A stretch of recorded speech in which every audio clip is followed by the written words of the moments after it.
to Julius. Puts up a three. Yeah! And goal!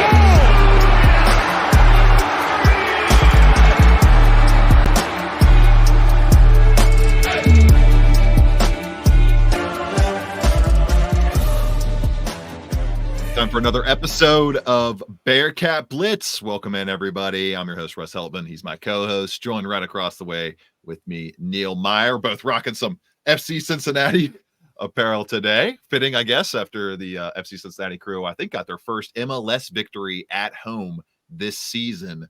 I think it was against Colorado this past weekend. Yeah, anyways, Colorado 2-1. Yeah, there you go. Lucio Acosta became the all-time leading scorer in FCC history. So good to see from FC. They're having a solid campaign once again, and they're a gem of the city. We love supporting them. Neil and I do. And have you been to a game yet this year, Neil? I got to get out to a game. I haven't been yet. I haven't been yet. There you go. We both got to get to TQL Stadium. Well, in my opinion, right up there with Nippert Stadium and Fifth Third Arena as the gym venues in our city. So good to see us both support. We did not plan this right here, both supporting FC Cincinnati on the show today. Neil Meyer, of course, joining me. He is of the front office news and BearcatsTalk.com. I'm at BearcatsTalk.com as well. And we are presented by Bet Online here on Bearcat Blitz. It's your number one source for all your summer sports this season, from MLB, golf, NBA, and NHL playoffs, and more. All the latest stats are available at your disposal, along with news and scores available to follow your favorite teams. Get the latest odds and lines, including the latest team matchups, player props, and odds on just about every sport out there. Head to the website today or use your mobile device to get in on the action. Bet Online, where the game starts, and you can start listening to us, watching us on a bunch of different mediums. Apple, Spotify, Google, great places podcast-wise to check us out. You can really find us on almost any medium where you get your podcasts funneled into, and also on the YouTube page, Talking Cats with Russ Heltman. We post each and every show in full audio, visual form each and every week, twice a week, when we come at you on Bearcat Blitz. And Neil, we have a few transfer commitments on the football side of things coming at the people for the show today. Cincinnati gets a commitment from sophomore Arkansas Pine Bluff defensive tackle Cam Rutherford and Maine freshman offensive tackle Xavier Lozowicki. Two guys that come over, going to add some nice pop to the Bearcats roster on both sides of the trenches. Lozowicki, coming off his freshman campaign, obviously played as a true freshman, was strong as a true freshman as well. 87.9 overall grade on PFF. That had him as the third best FCS lineman in the entire kind of grouping of those schools, so to speak, in the entire FCS confines. And then Cam Rutherford, solid as well. 6'4", 293-pound defensive tackle, converted from offensive line to defensive line once he got to college. Posted 27 tackles last season as a redshirt sophomore. One forced fumble, 69.3 PFF grade, I believe, has 3 years of eligibility left because he did redshirt his freshman year in 2022. Neil, thoughts on these additions? Seems to me like just solid potential starters maybe down the line in their career, but definite good depth pieces right now. And once again, some younger talent buying into what this coaching staff headed up by Scott Satterfield and co are selling, so to speak, in the transfer portal. Yeah, I think they're both two impactful commitments, Russ. And Xavier Lozowicki was one of the top offensive linemen in the FCS. And I mean, you look at what he was able to do as a true freshman, 6'6", 300 pounds. And solid depth piece for this upcoming season, obviously with Cincinnati returning everybody on the offensive line, Luke Kandra, D'Artagnan Tinsley, DeAndre Buford, the list goes on, Gavin Gerhardt. They're returning all five up front in the trenches. But Lozowicki could be a guy who comes in and gives you a solid depth piece there in the front. Obviously, he's got the size, he's got the frame. Now you get him in the weight room with Coach Nico Palizzetti. Add a little bit of weight there, a little bit of muscle. This is going to be a guy who will probably see significant starting time in the near future following the 2024 season, obviously after the seniors leave. But could be a guy who sees some impactful time here this season, definitely as a depth piece. Obviously, you can never have enough depth there at the offensive line. I mean, we saw it last season, Russ. A lot of people got banged up.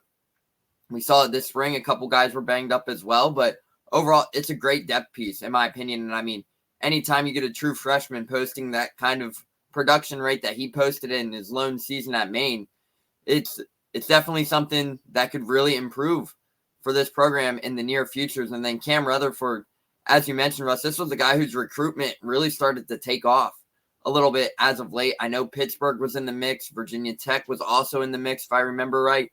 But Cincinnati was able to lock the deal down. He was on campus over the weekend and gives you a 4:30 a.m. commitment on Monday. So overall, I think it's a huge depth piece there for the defensive side of the ball, alongside Dante Corleone, Eric Phillips, Michael Coleman, and Jalen Hunt as well is the name we can throw out there.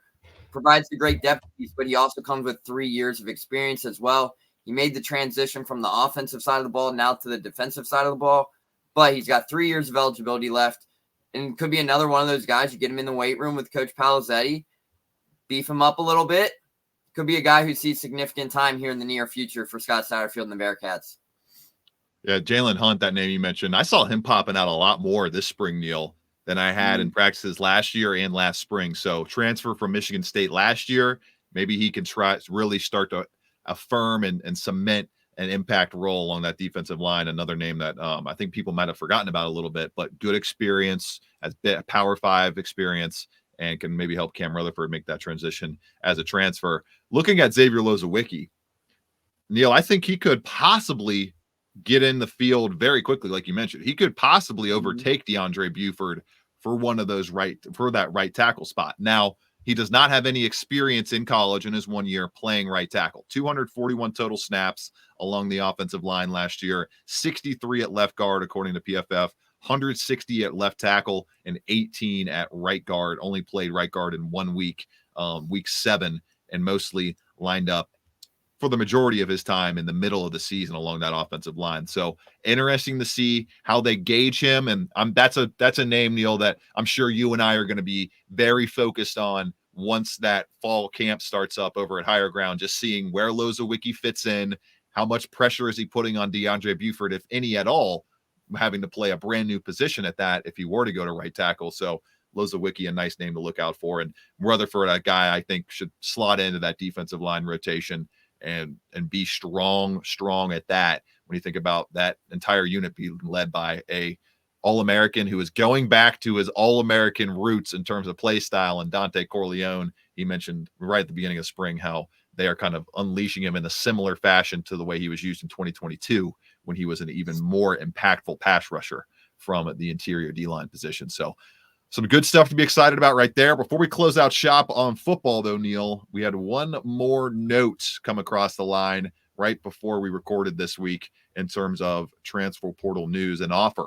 A notable offer. I usually don't talk about the offers from football just because there's so many of them, but this one notable. San Jose State cornerback sophomore Javion Cole, one of the best corners in the entire country, snap to snap last season, Neil, 86.2 PFF grade across 697 snaps as a cornerback. He was the main shutdown man for San Jose State in the Mountain West last season. 38 tackles, 3 picks, 10 pass breakups. So just all over the field, making plays happen, and 14th nationally in overall PFF grade among cornerbacks to play 50% of the 937 top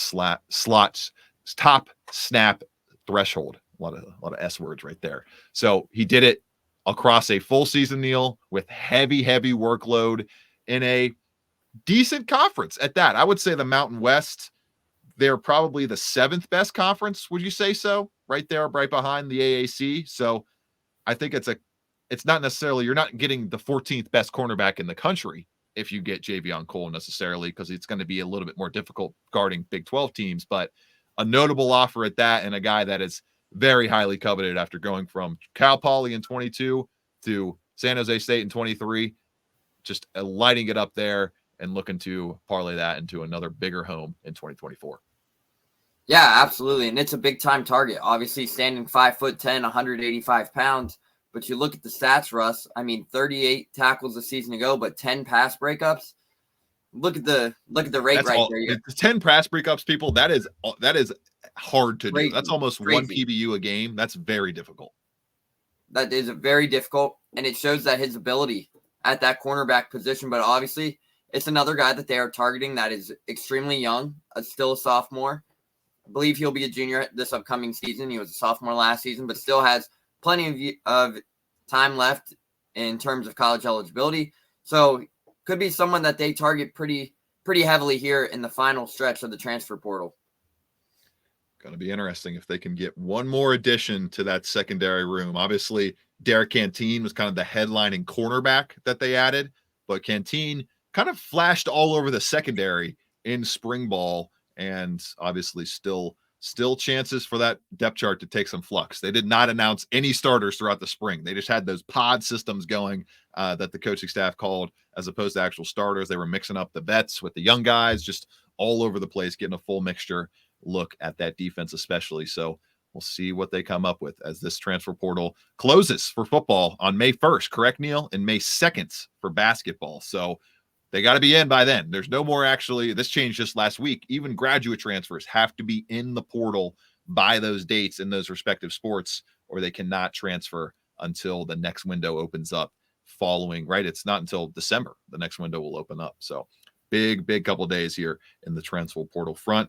Big couple of days, big Monday, really, for the Kelce brothers. We'll get to that in segment number 2, and we'll touch on the basketball transfer portal contacts starting to pick back up after some tough stretches, and not tough stretches, some quiet stretches over the past week.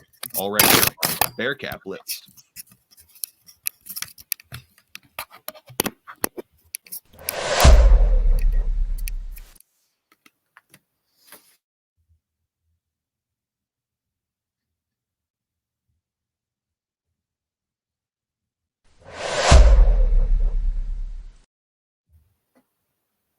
Bearcat Blitz rolls on here across the Believe Network, presented by Bet Online. Neil, pretty good day for the Kelce brothers on Monday, although I'm sure Jason had his deal kind of known in the works for a while, but we'll start with the Jay side of things and then get to Travis in just a moment. Jason Kelce going to be on Bearcats fans' TVs for the foreseeable future across their Monday Night Football pregame intake. He is joining ESPN as part of their Monday Night Countdown pregame show, as reported by The Athletic's Andrew Marchand. Obviously going to continue doing his podcast, New Heights, with his brother Travis Kelce. Just kind of a check in the box, right, Neil? This is just kind of what happens when you get a Hall of Famer with the personality like Jason Kelce has, retiring from the sport of football, the most popular sport in America. You're going to be a hot commodity for those television circuits. And it looks like he picked ESPN over the likes of CBS and NBC. CBS obviously shaking things up with Boomer Esiason and Phil Simms out of the NFL Today pregame show desk. So good for Jason Kelce. Glad we're going to get some, I'm sure, get some social media clips, some good stuff from him, get some fun stuff across his time at ESPN. And I imagine it says just Monday Night Countdown, but I'm sure he'll be doing some Sports Center hits here and there, maybe going on as an analyst on the other shows or stuff. But Jason Kelce sticking around people's lives as a football analyst on ESPN. Yeah, absolutely. And I think it's a significant role for Jason Kelce. I think everyone kind of knew that something like that would be coming following the retirement announcement. Obviously, he is a very good podcast host for us. We got to see it in person. And I think that's something that will be a very, very dominant second career for Jason Kelce. I think he has a bright future in the announcing industry, in the broadcast industry. But Monday Night Countdown just got a lot better with Jason Kelce behind the scenes there. But overall, I mean, Russ, you talk about it. It's probably something Jason Kelce might be doing some stuff outside of just the Monday night games as well. Obviously, with the podcast, the New Heights show. But Jason Kelce is so analytical and so fun to listen to behind the mic. Would not be surprised if they see his role expand there at ESPN as well. But it's also a huge testament to what he has been able to do on the field and now in the podcasting industry and the broadcasting industry to solidify that spot with ESPN. Very cool. Very cool. He's going to continue that and continue being in our lives prominently across the media landscape. Travis, sticking to people's lives in KC, especially. I'm sure Bengals fans listening to this are not happy about this news, but Tough squash. This is what happens when you are the greatest tight end of this era. Travis Kelce, now the highest paid tight end, justifiably, in the NFL. $34.25 million extension. They tore up the last 2 years of his original contract and added on some extra cheddar. He is now the highest paid tight end in the NFL this coming season at $17.15 million, something like that. 17.125, something like that. Just a hair above George Kittle, and makes a lot of sense. Neil led them to back-to-back, not necessarily led them. Patrick Mahomes did that, but part of the run to back-to-back Super Bowl titles, going for a third this coming season. Gronk, Kelce, Tony Gonzalez. Those are the three names. Those are the only three names you can really have a debate about the greatest tight ends to ever play the sport of football. I would say Gronk still has him edged a bit by that in that debate overall, but it's kind of just it's tough. Like it's tough to gauge one side. It's tough to gauge the other. You can make an argument for any of those guys being the greatest to ever play the tight end position. And Travis Kelce, underpaid for sure over the past couple of years, and gets some recompense for that on this new deal. Yeah, absolutely. And I think it's great that you mentioned that. Top three of all time alongside Gronk and Tony Gonzalez there. I think those are the only two tight ends that you can really compare in terms of greatest tight ends ever alongside Travis Kelce. I mean, you look at what he's been able to do in Kansas City. I mean, heck, Russ, Patrick Mahomes did say it a while back that they weren't going to let Travis Kelce leave. And then just a few months later, he inks a deal that makes him the highest paid tight end in all of the NFL. And I mean, it's rightfully earned. I mean, back-to-back Super Bowl champions. Look what he's been able to do since he's gotten into the league. I mean, just been fantastic to watch him play. I mean, overall, he's a key component for Patrick Mahomes and Andy Reid out there in Kansas City, because if you eliminate Travis Kelce from that equation, I don't think Pat Mahomes has a Super Bowl ring, maybe one, but Travis Kelce's been the key component for both of those as of late. So overall, he's proven year in and year out why he is the top tight end in all of the NFL, but a brand new deal that makes him the highest paid tight end. I thought, as you mentioned, Russ, he was definitely underpaid the last few seasons. So it's glad to see that he's got that deal to make him the highest paid tight end. So for sure, a big day for the Kelces on Monday between Jason and Travis.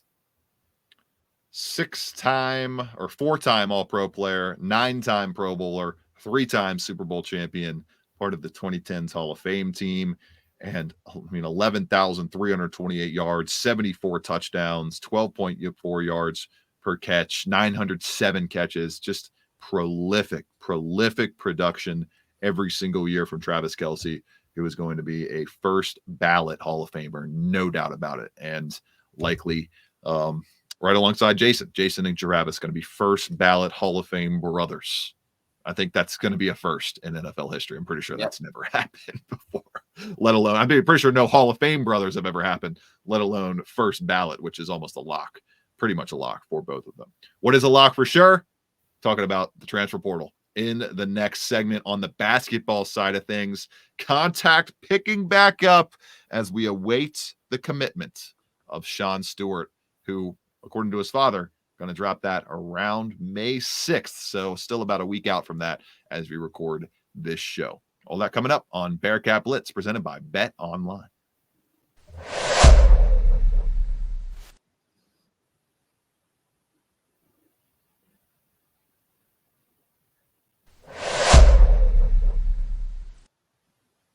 Neil, getting to another portal ping on the basketball side of things. Sean Stewart visit looks like came and went without a hitch. Dizzle James pictured with Sean Stewart. He put a little live video feed up on his Instagram of those two getting the workout. It looked like they were getting a workout in at the Bearcats underground facility right there near Fifth Third Arena. So cool to see Sean Stewart on campus. We'll see if he picks the Bearcats over what's Neil seeming like the top candidate outside of Cincinnati being Ohio State. They have done an amazing job with their NIL recently, and they've already landed some big time fish out of the transfer portal with the NIL just arsenal that they have at their disposal up there with that alumni group ready to support the basketball team. So we'll see if UC can beat out their in-state rivals for Ohio State, and Georgetown getting mentioned for Sean Stewart as well. So getting And down. it's great that you mentioned Georgetown, because Travis Branham of 247 Sports just tweeted out right before this airing of this show that we started recording that Sean Stewart is taking an official visit to Georgetown today. Okay. So Well, there you go. Campus of Georgetown as we speak. Glad I mentioned the Hoyas right there. They are firmly in the mix with Sean Stewart. As Cincinnati gets in the mix with a couple other guys. Milwaukee transfer Elijah Jamison, guard on the radar for Cincinnati, 6'3", 196 pounds, Neil, 69 games appeared in over the past few seasons. He's had a ton of experience in his first 2 years in college, 8.9 points per game in 2023, 2.9 rebounds. And also they are looking at Langdon Hatton, Bellarmine transfer forward, junior, 6'10", 240 pounds. So would be kind of that ideal replacement, so to speak, candidate. If they aren't able to get Sean Stewart out of the portal, this would be your kind of slot in forward option that you would fill that final roster spot with. 10.5 points per game, 7.1 rebounds across 27.8 minutes per game, holds one more year of eligibility. Some other possible contacts too, Neil. There's been some coach followings of guys like Dayton transfer Nate Santos, and I think there was a Georgia Tech player, Miles Kelly, as well. Kelly, leading scorer. Yeah, that the coaching staff has followed in recent days. No firm confirmation that they have offered either of those players, but it seems like the Bearcats are hopeful about Sean Stewart, but also doing their due diligence and making sure they're prepared if they do not end up landing the 2023 top 25 recruit. Yeah, Russ, and that's a big thing, as you mentioned. Obviously, they're going all in on Sean Stewart, it appears, but they're still making other contacts in case they aren't able to land Sean Stewart. And I think Langdon Hatton could be one of those potential names to keep an eye on. Miles Kelly, they got a firsthand look of him when Georgia Tech and Damon Stoudemire came to Fifth Third this season. Miles Kelly was fantastic for Damon Stoudemire this past season, so it's another name to keep an eye on. But overall, Russ, the portal continues to ping a little bit, but I think it all comes down to what does Sean Stewart elect to do. Obviously, as we talk about it, they have till tomorrow to go into the portal. Well, midnight tonight, I guess you could say. So they have about roughly 12 hours to elect if they're going to enter the portal or whatnot on both sides. I believe it's basketball and football before the portal closes. But overall, Russ, I mean, the basketball things are starting to heat back up, but I think everybody knows that all eyes and all momentum, they're going to go all gas, no brakes in terms of trying to land Sean Stewart. We'll know probably within the next, by the time we have a Tuesday show, another Tuesday show upcoming, we'll probably know whether or not Sean Stewart is a Bearcat or not. And it's going to be interesting to see what happens with the roster, if he does choose UC or if he doesn't. Neil, I think they're probably just going to end up with one roster spot open going forward for the next month, because CJ Frederick hasn't necessarily made an announcement he's returning, but he's also not made an announcement he's leaving. So that means he's still part of the roster until foreseeable notice. And that foreseeable notice ends, as you mentioned, about 15 hours from our current recording this, or 12 hours from our current recording this. So it feels like it's going to be those three sharpshooters as part of that guard rotation, leading up that guard rotation. And then, well, not Simas Lukosius. He's obviously a wing as well, but you know what I mean. Lukosius, Frederick, and Hickman as your top shooters out there, with that one scholarship spot remaining. I think I debated it back and forth as we close this show, but I think I like bringing CJ back for this final year of eligibility. You give it one last run. You pray to the injury gods. You do your black magic, whatever you got to do, Bearcats fans. Just hope and fingers crossed that CJ Frederick can stay healthy, because, Neil, we know what he is when he's healthy. And we saw it firsthand, too. Layer on offense and defense. He's pretty solid on defense, better than I thought he would be. So he was, before the injury, he was one of the team's best defensive players, in my opinion, by the numbers. So it just comes down to those injuries. And I think because of that, it makes you willing to take that risk, given what you have depth-wise across the rest of the roster. And, Neil, the ceiling that you could hit in this conference with this play style, with this shooting acumen, if CJ Frederick is able to play even 22 games. Nobody's even asking for 33, 31 out of CJ. Just 22, and especially miss those games in the beginning of the season as opposed to the back half of the season, have him ready for the tournament. That would be the most ideal game plan. But I think the risk is worth it because of what he showed you in healthy minutes at UC last year. Yeah, I'm right there with you. Russ. I think definitely if you add CJ Frederick to this roster and you can get him to fully stay healthy, he provides so much on the offensive side of the ball that everybody already knows what he adds on the offensive side of the ball. But his defensive efforts last season, Russ, before the injury, I mean, Wes Miller even said it. He was arguably one of the best defensive players on the roster, right behind Day Thomas and John Newman. I thought CJ Frederick's defensive efforts were fantastic until he suffered that hamstring injury up in December. But overall, he provides a lot for this team if he elects to use it this final year. I mean, we all know the shooting abilities, but you add that one, you keep that shooter in CJ, then you bring in a guy like Jizzle James, Dan Skillings, who are both seeing their game evolve. Simas Lukosius was shooting lights out towards the end of the season. And then you bring in guys like Connor Hickman, Arrington Page, and what their roster build is like right now. I think right now, Russ, if CJ Frederick returns, I'm still going to stand on it. They're still a top 20 team in the country heading into this, despite having one open scholarship left. With you. Top 20 right now and possibly top 15, top 10 maybe. I'm just throwing it out there. We'll see.